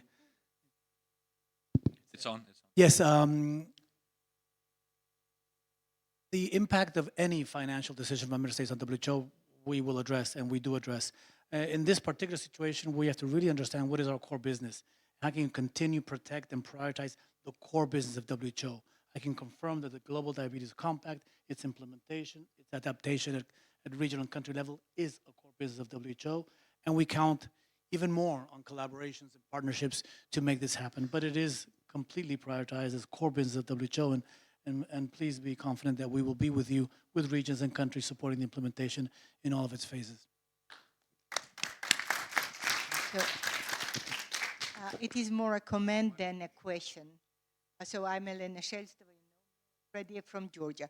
So my comment is that when we are talking about the impossibility to reduce increase in new cases of diabetes via education, because the approach of patient education is not correct, especially in still healthy population. It should be motivational education. And there were wonderful programs that really could help, like Eli Lilly program supported by IDF, the Novartis program supported by Peter Schwartz. So if farm companies, the World Diabetes Foundation, and International Diabetes Federation help to create these motivational programs that then we will study and will implement, I think we will just a very good thing for the future. Thank you very much. And we have time for a final question before we go to the closing segment. Any final question from I can add the floor? something. I want to add something. Yes, there's a question at the back, and then you can add in the meantime, please. Please go ahead, Osarengo. Please go ahead, yeah. I just wanted to add something that Global Diabetes Compact Forum, you can, because of the question the man at the back asked, you can register institution, your NGO, you can register and be part, because WHO wants every country to own it.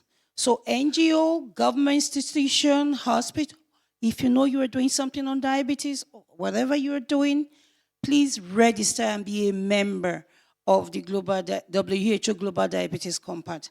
Then you own it, you'll be participating, and then when they start the execution, your country would be involved and be in control. I just wanted to add that. Thank you. Thank you very much. We will have the final question from the floor, please. The final question, and your introduction, please.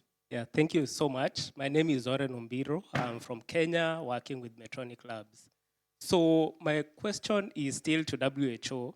So we are seeing these ambitious targets, quite good. But is there a mechanism for holding countries accountable to these? I know they are voluntary, yes, but how do we nudge countries to actually push towards achievement of these targets? So that's one. And then two, we know how the data systems... One question only, please. Okay. Thank you. That's already a lot. Please, Guy, your remarks. Yes, very quickly. Excellent question, because it is time to act, and how we measure the actions we have taken will depend on...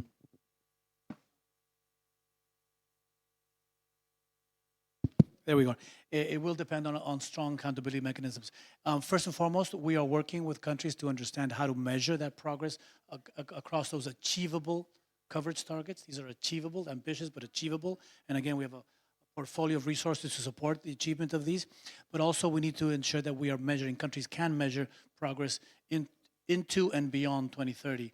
And for that, we are developing excellent examples of how to support countries in defining baseline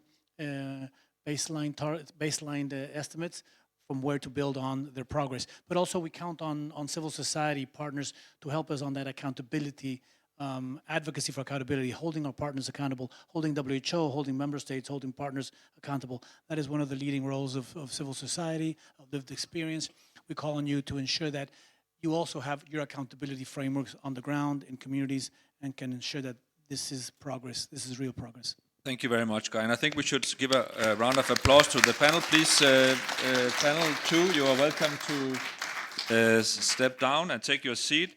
For the closing segment, we have invited you, Guy to give a few reflections. We have invited Dr. Kapoor of the WDF board, and also yourself, Jackie. Please take a seat. Yes, please.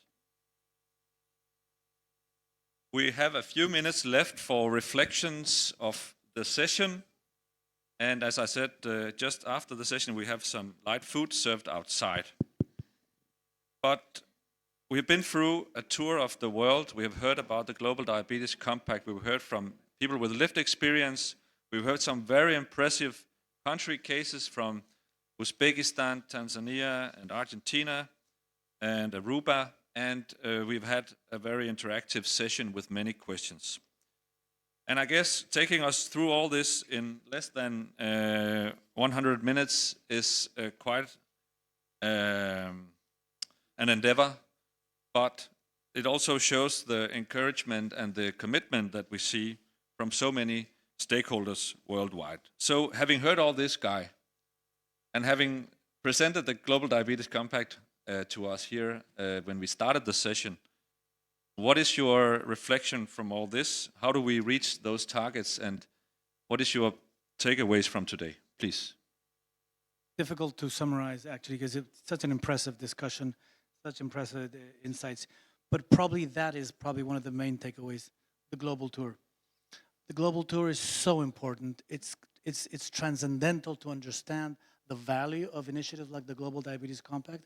And in that, I'm delighted to see that the Global Diabetes Compact is alive and kicking and enhancing, expanding and strengthened, and it's touching base on regions and countries, and it's being implemented effectively and effective. But also, countries are identifying challenges, gaps, implementation gaps, contextual issues that are impeding additional progress.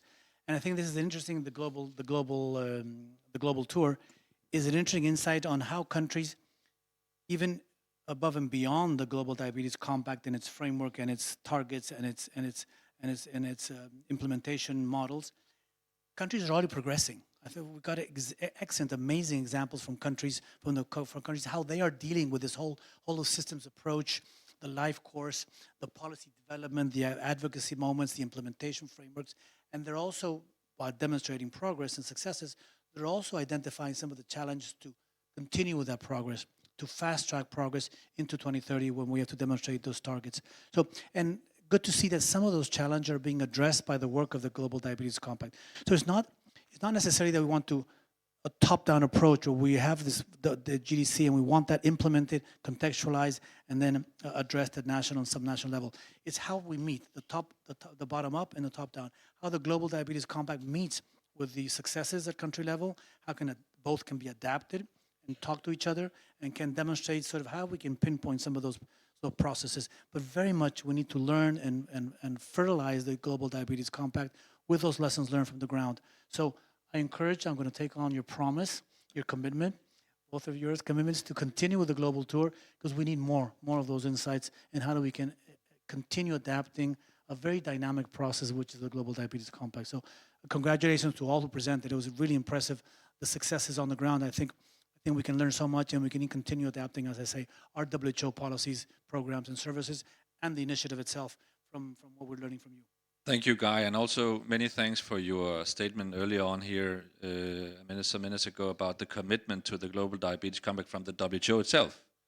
Now, we spent all these years building it, launching it, targets, World Health Assemblies, all this work. We cannot let it go now. We have to move on. Anil, you've been with the WDF for quite some years, and you followed the progress since it was born. Since it was born, 23 years ago. But a day like this, you hear all these country stories. It must give you hope that we are moving in the right direction. Am I right? Yes, Bent. I think it's about time. And of course, in an audience like this, we all know what the challenges are. We know we live in a very complex world with a lot of uncertainties. And when we talk about these challenges and problems, we drain our energy and we bring ourselves down. I'm so excited when I hear about the successes. With very little money, with very little resources, we are trying to transform, and we are bringing about a massive change. That excites me. I think we need to talk more about these successes. I made a mistake. I realized many years ago when I used to talk and say diabetes is so expensive and all that, I realized I have to turn it around and say not treating diabetes is very expensive. Not preventing diabetes is very expensive. Okay? And that is how we need to do. If we keep talking about challenges, you think our ministers will want to get their necks into a challenge? No.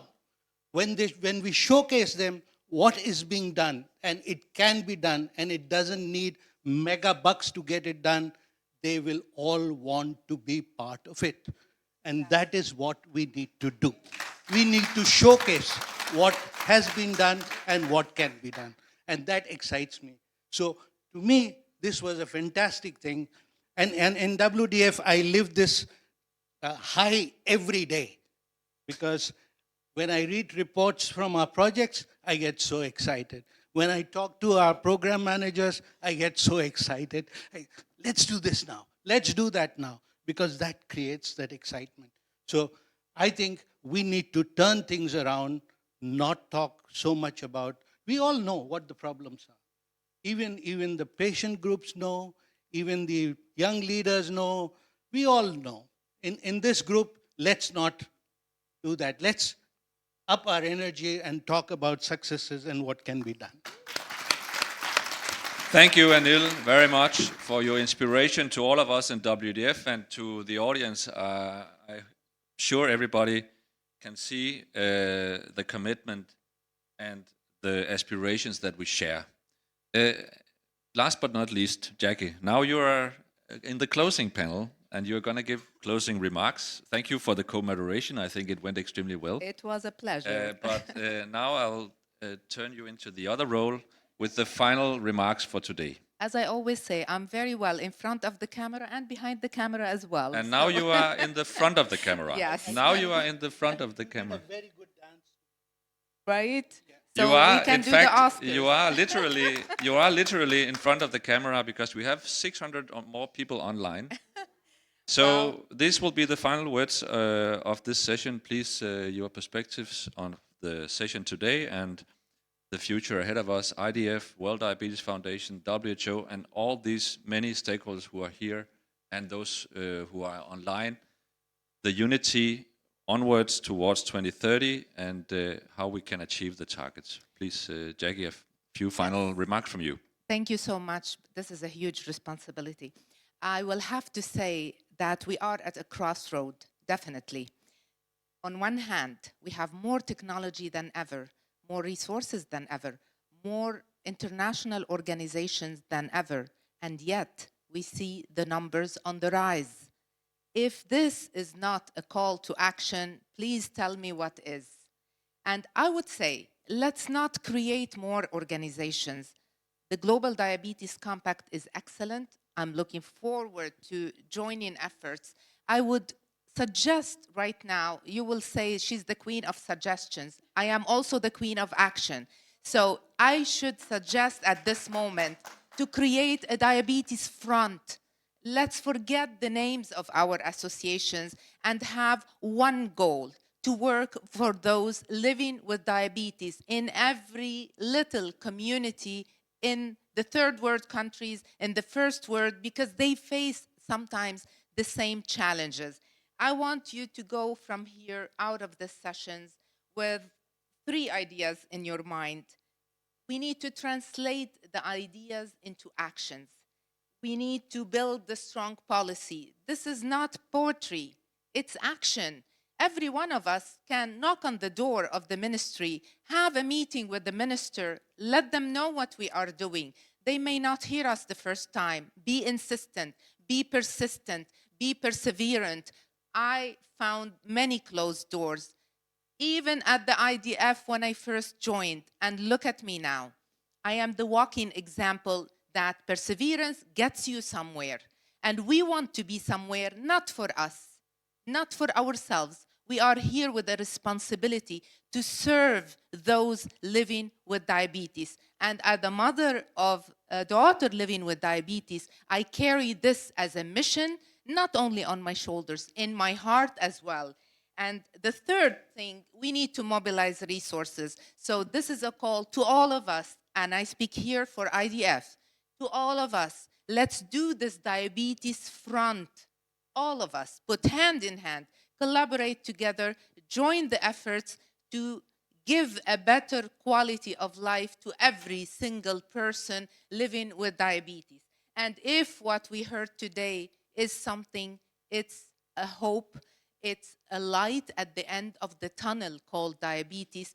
We've seen bright numbers, we've seen great actions, we heard success stories, yes, with challenges, but I still find it hopeful. So we have hope, and each one of you should walk out of these doors with a determination. I have to do something. Put your next goal in front of you. Think of the people living with diabetes. Carry them in your heart. Carry them in your mind. In every word you speak, we are here with a responsibility. This is a privilege, but also a big responsibility. So let's do it, and the time for it is now. Thank you. Thank you very much. This was the closing of the session.